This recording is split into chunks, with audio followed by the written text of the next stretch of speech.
Imaginez Marseille, dans les années 1930. Le soleil tape sur le vieux port, les terrasses sont pleines et au milieu des bruits de la ville, un jeune homme s'affaire dans son atelier. Son nom, Paul Ricard. Son ambition, créer une boisson qui deviendra un symbole, non seulement du sud de la France mais du monde entier. Ce qu'il ignore encore, c'est que sa recette à base d'anis et de réglisse ne sera pas seulement un apéritif.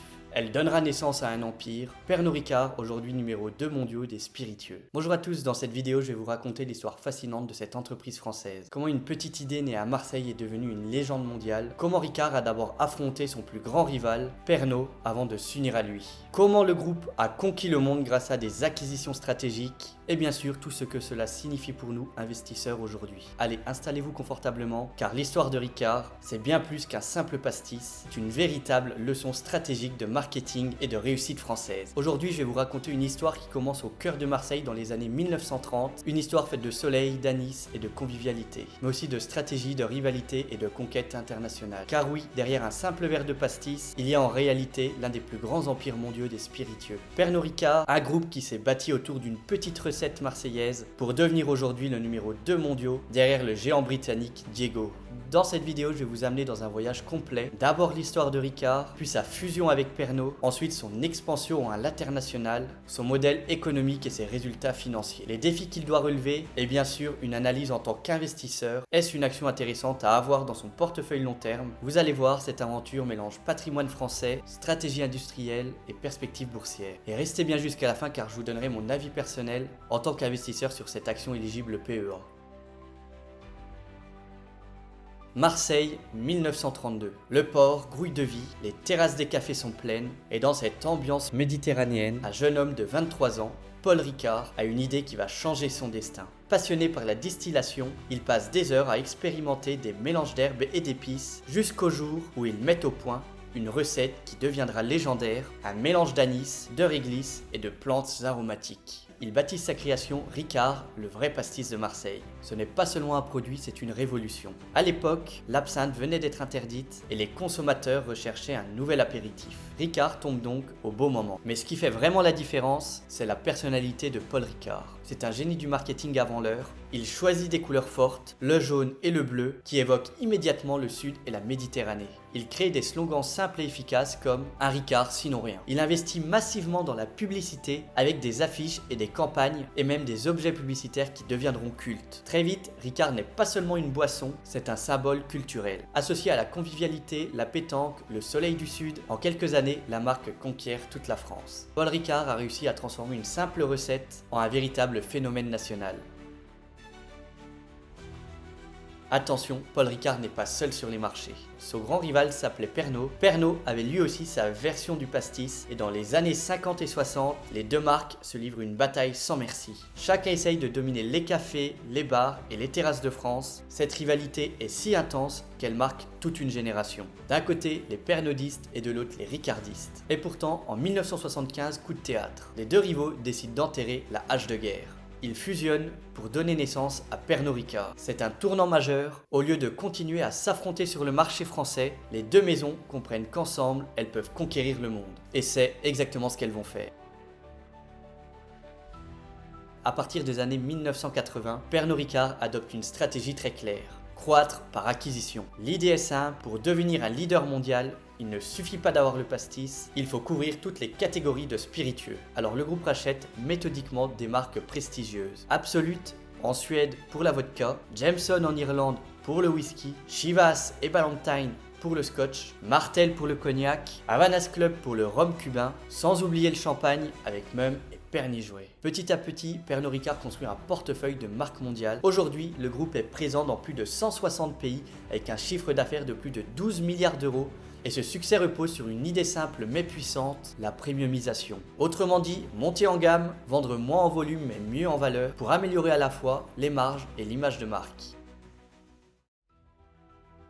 Alors comment fonctionne concrètement Pernod Ricard? Le groupe s'appuie sur 5 piliers. Un portefeuille ultra diversifié, whisky, vodka, cognac, gin, rhum et champagne. L'entreprise n'est pas dépendante d'une seule boisson, ce qui lui donne une grande stabilité. Une présence mondiale, environ 40% des ventes en Europe, 30% en Amérique et 30% en Asie. Si un marché ralentit, un autre prend le relais. Un énorme pouvoir de marque, quand vous possédez des icônes comme Absolute ou Jameson, vous pouvez fixer vos prix et maintenir vos marges. Un réseau de distribution tentaculaire, cafés, bars, restaurants, duty-free dans les aéroports, grande distribution et aujourd'hui l'e-commerce, Pernod Ricard est littéralement partout. Un marketing redoutable, le groupe investit massivement pour associer ses marques à un style de vie. Absolute Vodka, par exemple, est devenu culte grâce à ses campagnes artistiques. Bref, c'est un modèle solide, difficile à concurrencier et qui résiste quand même bien aux crises. Pour les investisseurs, qu'est-ce que ça donne? Pernod Ricard a réalisé près de 12 milliards d'euros de chiffre d'affaires avec une marge opérationnelle qui tourne autour des 27%. Le dividende est versé régulièrement, augmenté régulièrement, ce qui en fait une valeur intéressante pour les actionnaires de long terme à la recherche de dividendes. En bourse, l'action a connu une trajectoire haussière de long terme, malgré des coups liés aux crises. Pendant le Covid par exemple, avec des bars fermés, l'activité a souffert. L'action a donc subi une très forte pression baissière pour plusieurs raisons. Premièrement, dû au contexte international. La Chine a imposé des droits de douane sur les spiritueux européens, ce qui touche directement le Cognac Martell, une des marques phares du groupe. Deuxièmement, aux États-Unis, les menaces de nouveaux tarifs et l'inflation pèsent aussi sur la consommation. Enfin, certains marchés stratégiques comme la Chine ou le travel retail dans les aéroports connaissent un ralentissement marqué. En résumé, une conjoncture difficile, des résultats en retrait et une valorisation exigeante expliquent la baisse du cours. Mais il faut aussi garder en tête que Pernod Ricard reste une valeur défensive avec un portefeuille de marques solides une fois que les tensions commerciales et la demande se normaliseront. En clair, pour un investisseur patient, Pernod Ricard a quand même plein de qualités et un fort potentiel sur le long terme. Évidemment, tout n'est pas parfait, le groupe doit relever plusieurs défis. La réglementation, la publicité sur l'alcool est de plus en plus encadrée, notamment en Europe, ce qui limite la communication. Les nouvelles générations, les jeunes adultes boivent moins d'alcool qu'avant, mais certains boivent mieux en privilégiant la qualité à la quantité, d'où l'importance de la stratégie de premiumisation. La Chine, c'est un marché stratégique mais sensible. Entre les politiques anticorruption, les ralentissements économiques, les ventes de spiritueux de gamme peuvent en souffrir. La concurrence, Diageo reste le numéro 1 mondial, avec des marques ultra puissantes comme Johnnie Walker, Guinness ou Tanqueray, la bataille est permanente.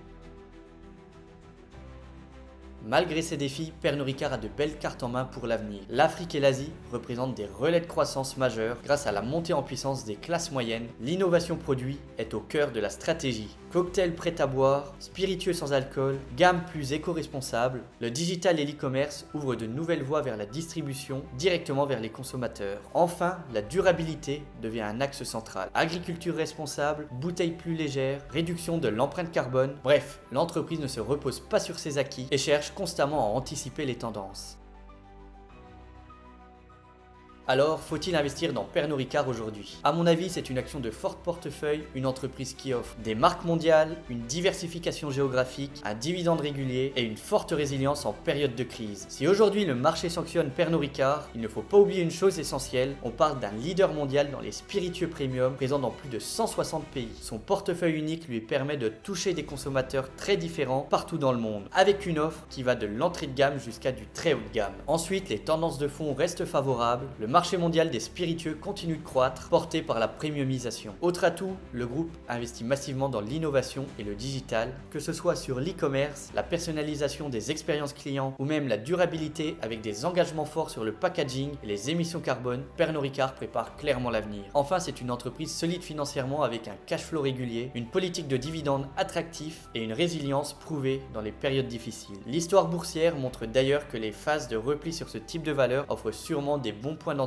pour les investisseurs long terme. C'est un petit peu ce qui se passe actuellement. En résumé, certes l'action est sous pression aujourd'hui, mais les fondamentaux restent attractifs. Avec son portefeuille de marques puissantes, ses investissements stratégiques et la croissance structurelle du marché premium, Pernod Ricard a toutes les cartes en main pour créer de la valeur sur le long terme.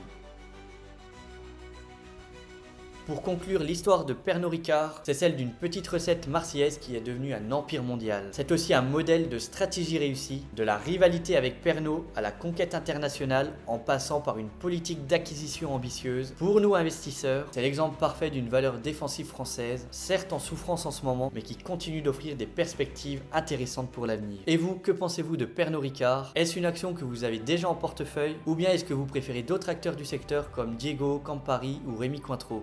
Dites-moi tout ça en commentaire. Si vous aimez cette vidéo, votre abonnement et votre like m'encourageraient beaucoup. A très vite pour une nouvelle vidéo et bon investissement.